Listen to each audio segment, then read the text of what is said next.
Bismillahirrahmanirrahim. Assalamualaikum warahmatullahi wabarakatuh. Salam sejahtera bagi kita semua. Saya ucapkan selamat siang. Teman-teman, bagaimana kabarnya? Semoga selalu dalam keadaan sehat walafiat. Amin ya rabbal alamin. Yang terhormat dosen pengampu mata kuliah Profesi Kependidikan, Bapak Dr. Hairil Faif Asani MSI, Ibu Rahmita Nurbaiti MPD, dan Ibu Juhairiyah MPD, serta teman-teman sekalian yang kami banggakan.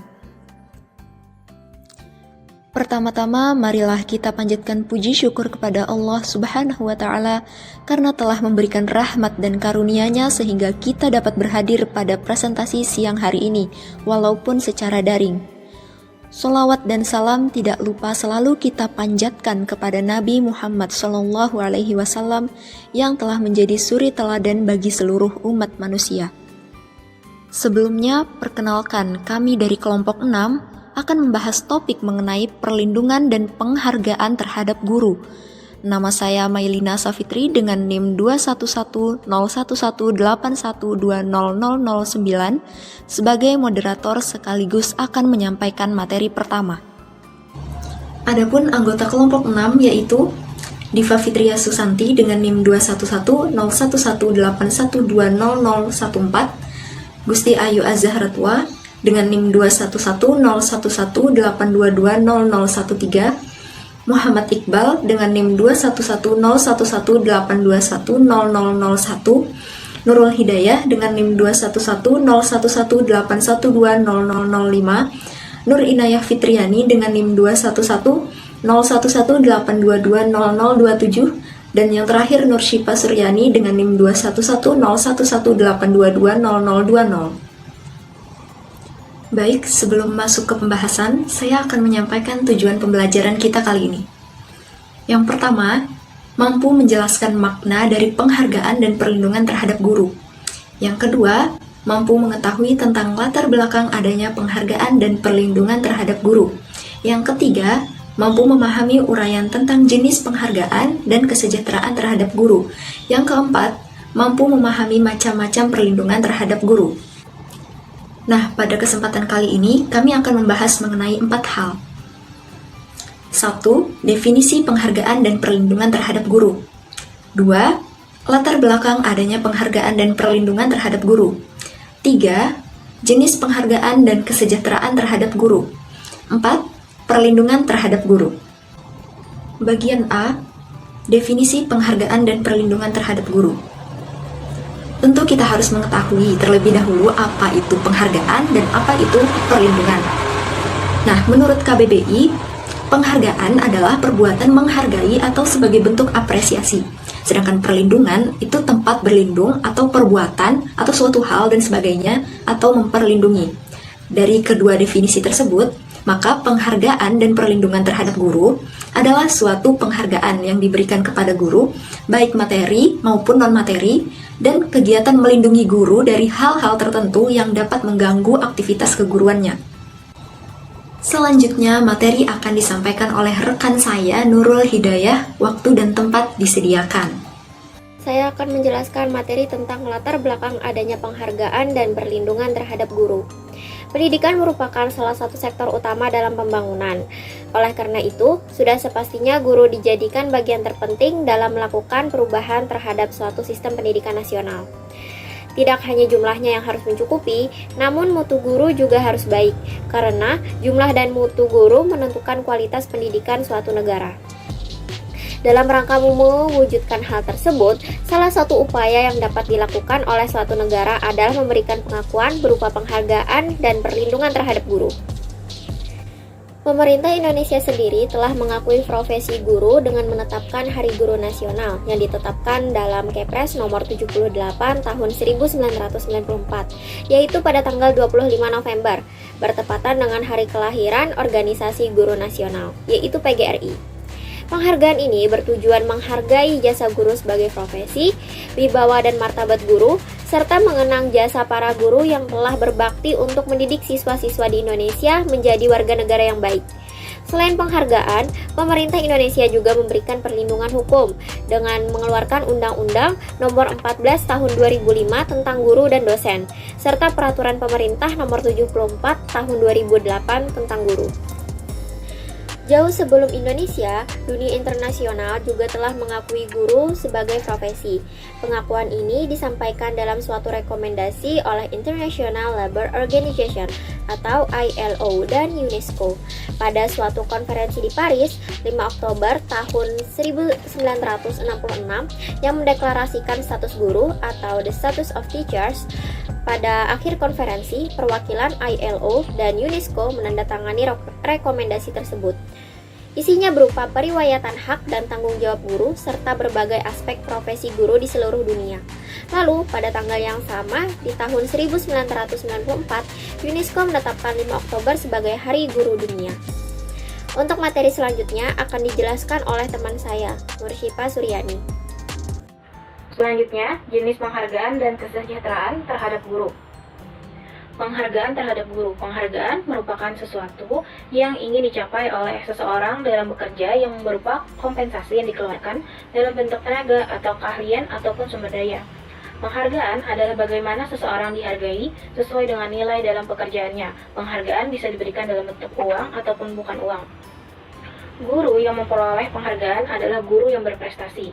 Yang dimaksud guru berprestasi adalah guru yang memiliki karya kreatif atau inovatif, atau memiliki kompetensi dan kinerja melampaui target yang ditetapkan oleh satuan pendidikan, ataupun secara langsung membimbing peserta didik mencapai prestasi tertinggi. Sedangkan guru berdedikasi luar biasa adalah guru yang menjalankan tugasnya dengan komitmen pengorbanan waktu, tenaga, dan pikiran yang jauh melampaui tuntutan tanggung jawab yang ditetapkan. Prinsip-prinsip penghargaan meliputi wajar, yaitu transparan dan dipercaya. Adanya pesaing, keberlanjutan, sederhana. Maksudnya jelas dan mudah dimengerti. Penghargaan memiliki dua simbolitas. Penghargaan dapat berupa uang, kompensasi tidak langsung, ataupun manfaat, atau penghasilan tambahan, penghargaan, dan insentif. Sedangkan tujuan adanya penghargaan adalah membuat para guru lebih menarik, memotivasi adanya pengakuan, meluruskan menjadi lebih baik, dan memelihara loyalitas. Selanjutnya adalah kesejahteraan guru. Kesejahteraan merupakan kondisi di mana seseorang merasa adanya kemakmuran serta ketentraman atau kesejahteraan lahir dan batin. Kesejahteraan batin dapat dicapai karena adanya upah, kepemilikan tempat tinggal yang bermutu, perawatan rumah yang berkualitas, fasilitas liburan, sarana transportasi, dan kepemilikan aset. Sedangkan kesejahteraan batin dapat dicapai melalui kesadaran diri, interaksi positif terhadap orang lain, dan perkembangan pribadi. Definisi kesejahteraan guru tidak hanya sekedar persoalan pendapatan, ada juga faktor yang berhubungan dengan kesejahteraan, yaitu adanya sarana dan prasarana yang memadai, pendapatan sesuai dengan standar hidup yang layak, kondusivitas dan suasana kerja yang aman dan nyaman bagi pegawai, sistem kerja yang adil serta terbuka dan penuh kebersamaan. Yang terakhir, aspirasi dan kreativitas kerja terbuka lebar. Dengan adanya faktor tadi akan melahirkan etika kerja dan kinerja guru yang tinggi, sehingga akan diikuti dengan peningkatan profesionalitas seorang guru. Sekian dari saya, selanjutnya akan dipaparkan oleh teman saya. Terima kasih. Kemudian ada macam-macam penghargaan dan kesejahteraan guru. Yang pertama, penghargaan guru berprestasi. Yang dimaksud guru berprestasi adalah guru yang memiliki karya kreatif atau inovatif, memiliki kompetensi dan kinerja melampaui target yang ditetapkan satuan pendidikan, dan secara langsung membimbing peserta didik mencapai prestasi tertinggi. Pemberian penghargaan kepada guru berprestasi dilakukan melalui proses pemilihan yang ketat secara berjenjang, mulai dari tingkat satuan pendidikan, kecamatan, kabupaten atau kota, provinsi, maupun nasional. Pemilihan guru berprestasi bertujuan untuk mendorong motivasi, dedikasi, loyalitas, dan profesionalisme guru, yang diharapkan akan berpengaruh positif pada kinerja dan prestasi kerjanya. Undang-Undang Nomor 14 Tahun 2005 mengamanatkan bahwa guru yang berprestasi, berdedikasi luar biasa, atau bertugas di daerah khusus berhak memperoleh penghargaan. Hal tersebut membuktikan bahwa pemerintah memberikan perhatian yang serius untuk memberdayakan guru, terutama bagi mereka yang berprestasi. Yang kedua yaitu penghargaan bagi guru SD berdedikasi di daerah khusus atau terpencil. Daerah khusus adalah daerah yang terpencil atau terbelakang, daerah dengan kondisi masyarakat adat yang terpencil, daerah perbatasan dengan negara lain, daerah yang mengalami bencana alam, bencana sosial, atau daerah yang berada dalam keadaan darurat lain. Dalam menjalankan tugas di daerah khusus, guru dihadapkan pada berbagai situasi dan kondisi yang sulit, antara lain kondisi alam, sosial, ekonomi, komunikasi, transportasi, serta berbagai kesulitan lainnya. Contohnya seperti kondisi geografis masih rawan bencana, sarana informasi dan transportasi sulit dan terbatas, serta infrastruktur belum memadai. Di sisi lain, guru sekolah dasar di daerah khusus tetap dituntut tanggung jawab, dedikasi, loyalitas, serta semangat kerja yang tinggi dalam melaksanakan tugasnya. Atas pengabdian dan dalam baktinya penuh tanggung jawab terhadap bangsa dan negara tersebut, maka kepada mereka layak diberikan penghargaan. Penghargaan kepada guru yang bertugas di daerah khusus atau terpencil diberikan kepada 2 orang guru sekolah dasar, baik laki-laki dan satu laki-laki dan 1 perempuan, baik yang sudah berstatus PNS maupun yang belum. Melalui suatu proses penyeleksian yang dilakukan oleh Dinas Pendidikan Provinsinya, penyeleksian ini berdasarkan pada 2 kriteria, yaitu kriteria umum seperti memiliki moralitas, kemudian beriman dan bertakwa. Adapun kriteria khusus seperti tidak pernah dijatuhi hukuman disiplin tingkat sedang atau tingkat berat berdasarkan peraturan perundang-undangan yang berlaku dan berusia minimal 40 tahun. Yang ketiga ada penghargaan bagi guru PLB atau PK berdedikasi. Istilah pendidikan khusus atau PK menurut Undang-Undang Nomor 20 Tahun 2003 pada pasal 32 ayat 1 dinyatakan bahwa pendidikan khusus merupakan pendidikan bagi peserta didik yang memiliki tingkat kesulitan dalam mengikuti proses pembelajaran karena kelainan fisik, emosional, mental, sosial, atau memiliki potensi kecerdasan dan bakat istimewa. Implementasi pendidikan khusus dimaksudkan untuk membantu peserta didik yang menyandang kelainan fisik, emosional, mental, intelektual, dan sosial agar mampu mengembangkan pengetahuan, keterampilan, dan sikap dalam hubungan timbal balik dengan lingkungannya. Dengan demikian berarti bahwa tugas pokok dan fungsi guru PK lebih kompleks permasalahannya dibanding dengan guru sekolah umum. Guru PK tidak hanya dituntut memiliki kemampuan teknis edukatif, kepribadian yang baik, tetapi juga keterampilan khusus dan dedikasi yang tinggi dalam melaksanakan tugas profesinya. Di dalam Undang-Undang Nomor 14 Tahun 2005 tentang Guru dan Dosen, Pasal 35 ayat 1, disebutkan bahwa guru yang berdedikasi dan berdedikasi luar biasa, atau bertugas di daerah khusus berhak memperoleh penghargaan. Guru PK yang memperoleh penghargaan sebagai guru berprestasi, yaitu mereka yang memenuhi kriteria umum dan khusus yang ditetapkan. Adapun kriteria dedikasi dan prestasi yang dimaksud yaitu meliputi pelaksanaan tugas, hasil pelaksanaan tugas, sifat terpuji, dan jiwa pendidik. Dimensi pelaksanaan tugas mencakup konsisten, keterampilan mengelola kelas, komunikasi efektif, serta objektif dalam memberikan nilai. Dimensi kemampuan menunjukkan hasil pelaksanaan tugas secara baik mencakup penemuan metode atau pendekatan yang inovatif, dampak terhadap proses belajar mengajar yang dirasakan atas penemuan metode atau pendekatan yang inovatif, serta pengembangan materi dalam pembelajaran bagi anak berkebutuhan khusus. Dimensi memiliki sifat terpuji mencakup kemampuan menyampaikan pendapat, disiplin kerja, tanggung jawab, dan stabilitas emosi. Dimensi memiliki jiwa pendidik mencakup menyayangi dan mengayomi peserta didik berkebutuhan khusus, serta mampu mendeteksi kelemahan belajar peserta didik berkebutuhan khusus. Pemberian penghargaan ini diharapkan dapat memacu kinerja, disiplin, dedikasi, dan prestasi kerja guru sehingga mampu memberikan layanan yang optimal bagi peserta didik, serta mendorong daya kompetensi antar guru untuk meningkatkan prestasi kerja dan profesionalisme dalam melaksanakan tugas pendidikan sehingga meningkatkan mutu proses dan hasil pembelajaran. Yang keempat yaitu penghargaan Tanda Kehormatan Satya Lencana Pendidikan. Tanda Kehormatan Satya Lencana Pendidikan adalah penghargaan negara yang diberikan Presiden Republik Indonesia kepada guru, kepala sekolah, dan pengawas sekolah yang berprestasi.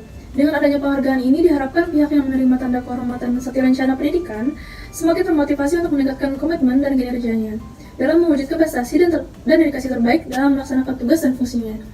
Terdapat kriteria umum dan persyaratan khusus bagi guru yang berhak menerima penghargaan Satya Lencana Pendidikan. Kriteria umum meliputi WNI, berakhlak, dan berbudi pekerti baik, serta mempunyai nilai dalam DP3 amat baik untuk unsur kesetiaan dan sekurang-kurangnya bernilai baik untuk unsur lainnya. Adapun syarat khusus contohnya seperti bertugas di daerah perbatasan, konflik, dan bencana sekurang-kurangnya selama 3 tahun terus-menerus atau selama 6 tahun terputus-putus. Sekian, terima kasih. Selanjutnya akan dijelaskan oleh Muhammad Iqbal. Baik, terima kasih atas kesempatannya. Di sini saya akan melanjutkan materi tentang penghargaan dan kesejahteraan bagi guru. Poin yang kelima yaitu penghargaan bagi guru yang berhasil dalam pembelajaran. Penghargaan ini diberikan melalui lomba dokumentasi proses pembelajaran tingkat nasional. Tujuannya adalah untuk memotivasi guru agar meningkatkan profesionalismenya. Lomba ini memiliki beberapa tahap, yaitu sosialisasi, pendaftaran, penerimaan naskah, seleksi, wawancara, dan penilaian. Guru yang memenangkan lomba akan diberikan penghargaan. Lalu poin yang keenam yaitu penghargaan guru pemenang Olimpiade. Olimpiade yang dimaksud di sini adalah OSN. Selain untuk siswa, OSN juga ada yang dikhususkan untuk guru, yaitu OSN guru. Sistemnya juga kurang lebih sama seperti OSN yang biasa diikuti oleh kalangan pelajar. Tujuan diadakannya OSN guru yaitu yang pertama, menumbuhkan budaya kompetitif yang sehat di kalangan guru. Yang kedua, meningkatkan wawasan pengetahuan, motivasi, kompetensi, profesionalisme, dan kerja keras untuk mengembangkan iptek. Yang ketiga, membina dan mengembangkan kesadaran ilmiah untuk mempersiapkan generasi muda dalam menghadapi masa kini dan yang akan datang. Yang keempat, mengangkat status guru sebagai penyandang profesi yang terhormat, mulia, bermartabat, dan terlindungi.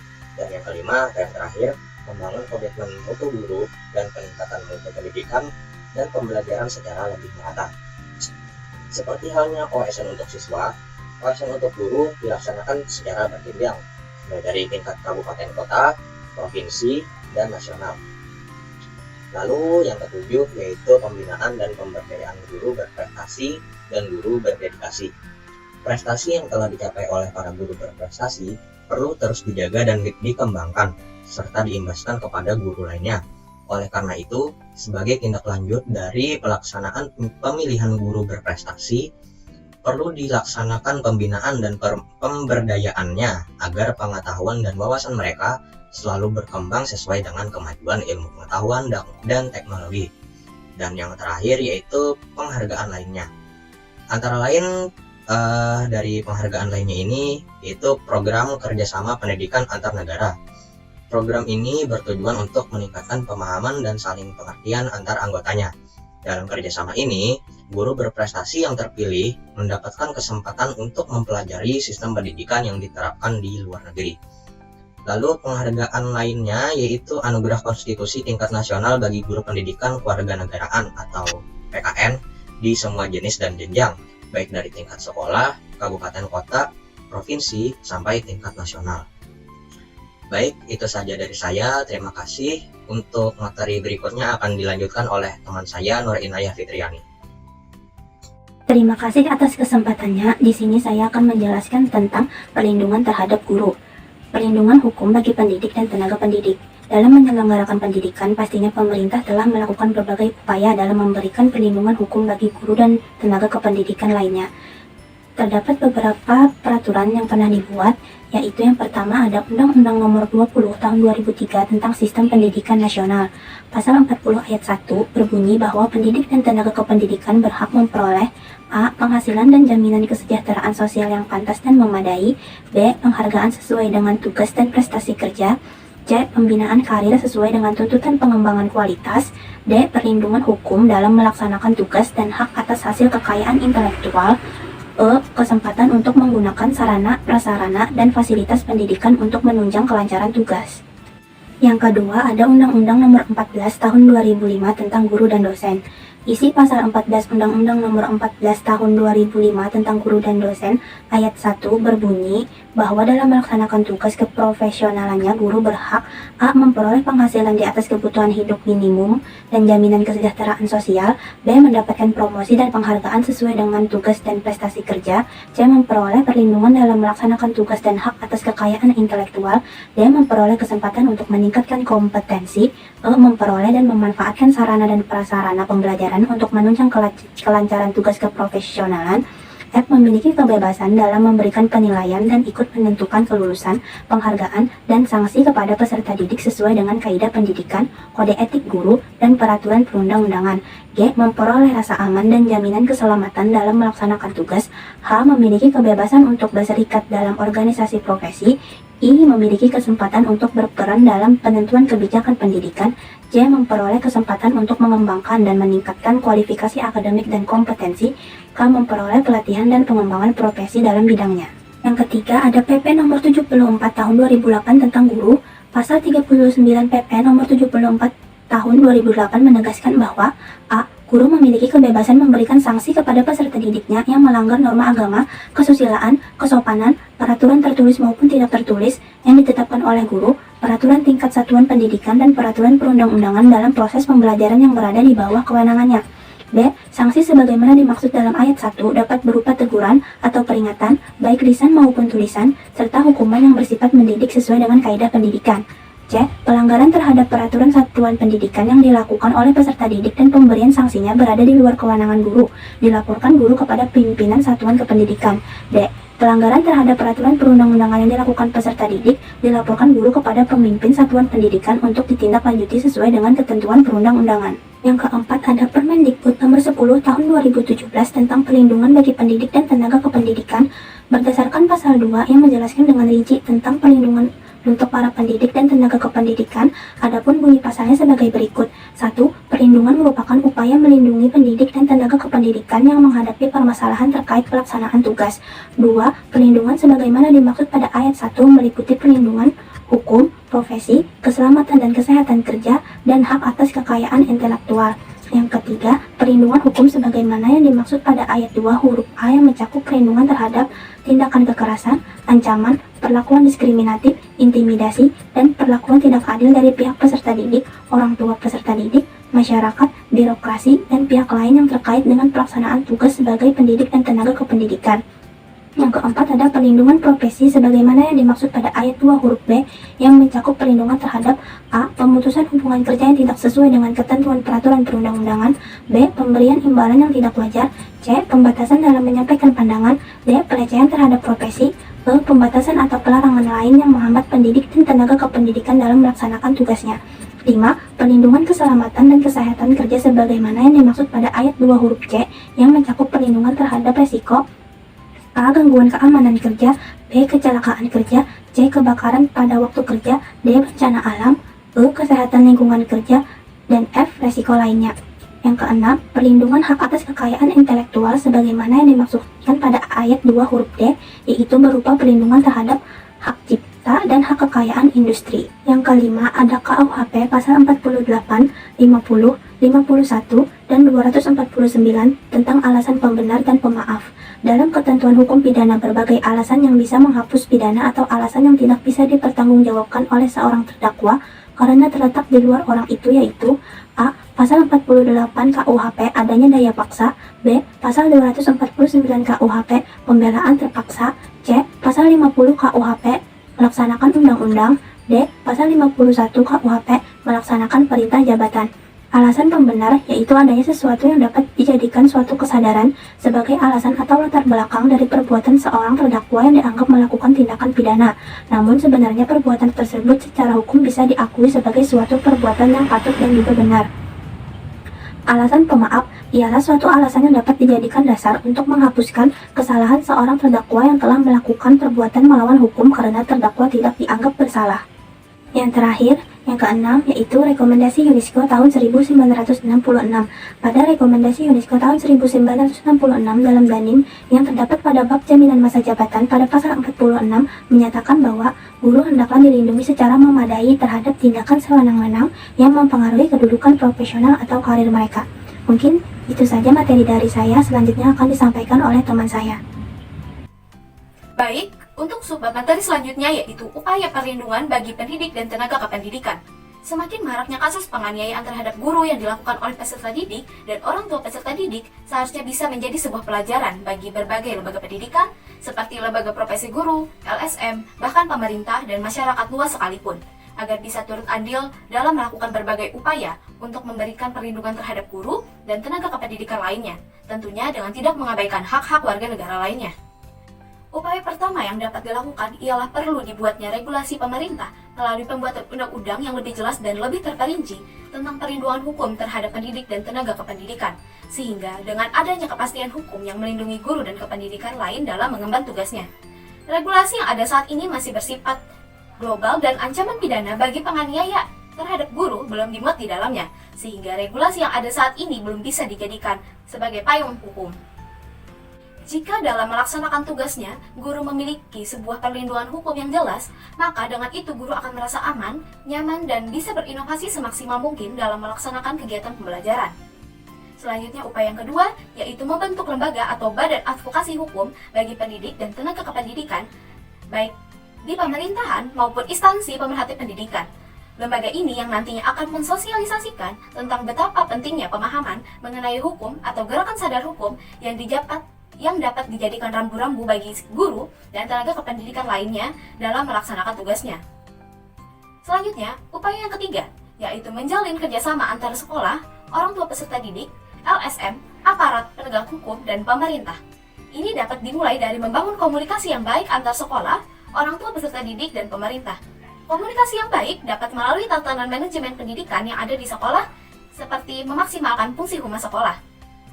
Sekian materi dari saya kembalikan kepada moderator. Baiklah, terima kasih kepada semua anggota yang telah memaparkan materi. Terakhir saya akan sampaikan kesimpulannya. Pendidikan merupakan salah satu sektor utama dalam pembangunan. Oleh karena itu, sudah semestinya guru dijadikan bagian terpenting dalam melakukan perubahan terhadap sistem pendidikan nasional Indonesia.